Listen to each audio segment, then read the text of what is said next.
మేడ్చల్ జిల్లా Jeedimetla బాచుపల్లిలోని MSR implies college హాస్టల్లో ప్రజ్ఞ అనే విద్యార్థిని ఆత్మహత్య చేసుకున్న ఘటన చోటు చేసుకుంది.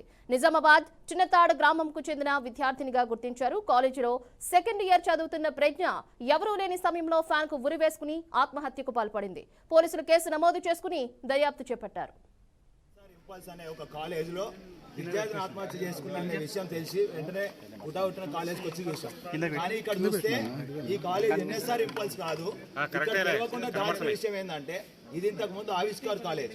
ఈ ఆవిష్కార్ కాలేజ్ ని ఎటువంటి అనుమతులు తీసుకోకుండా కేవలం విద్యను వ్యాపారం చేసే దృష్టిగా ఆ పిల్లలందరినీ కూడా సంతలో సరుకులు కొన్నట్టు, సంతలో పశువులను కొన్నట్టు ఈ పిల్లలందరినీ కూడా ఎన్ఎస్ఆర్ ఇంపల్స్ కాలేజ్ వాళ్ళు కొని వాళ్ళకి అమ్మేశారు. ఈ పిల్లలు ఈ రోజు ఇది ఎన్ఎస్ఆర్ కాలేజ్ అని ఉంది.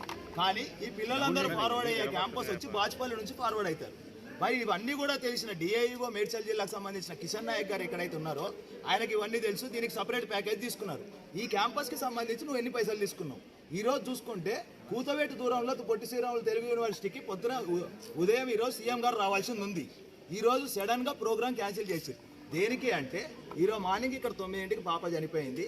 వస్తే రాష్ట్రానికి విద్యాశాఖ మంత్రి లేదు. ఆ రాష్ట్రానికి ఉన్న విద్యాశాఖ మంత్రి నేనే కదా. నేను వెళ్ళిన ఓపెన్ చేసే యూనివర్సిటీ పక్కనే కనుక విద్యార్థి చనిపోయిందని తెలిస్తే నన్ను ఉంచుతారు అని చెప్పి ఆయన దాక్కొని ఎక్కడో వండుకొని ఈరోజు ఈ ప్రోగ్రాం క్యాన్సిల్ చేసుకున్నాడు. మరి ఈరోజు నేను ఒకటే అడుగుతున్నా ముఖ్యమంత్రి గారిని, వరుస ఘటనలు దాదాపుగా మనం చూసుకుంటే ఈ 2 నెలల నుంచి కూడా లైంగిక వేధింపుల దగ్గర నుంచి మొదలు పెడితే వరుసగా 6వ ఆత్మహత్య మనం చూసినాం. మరి 6వ ఆత్మహత్యల మీద ప్రభుత్వం కానీ, ఇంటర్మీడియట్ బోర్డు అధికారులు కానీ, లేదా దీనికి సంబంధించిన విద్యాశాఖ డిఐఓ గారు కానీ ఎటువంటి చర్యలు ఎందుకు తీసుకోవట్లేదు? ఎన్ఎస్ఆర్ ఇంపల్స్ అనే ఒక కాలేజీలో విద్యార్థిని ఆత్మహత్య చేసుకున్నారు.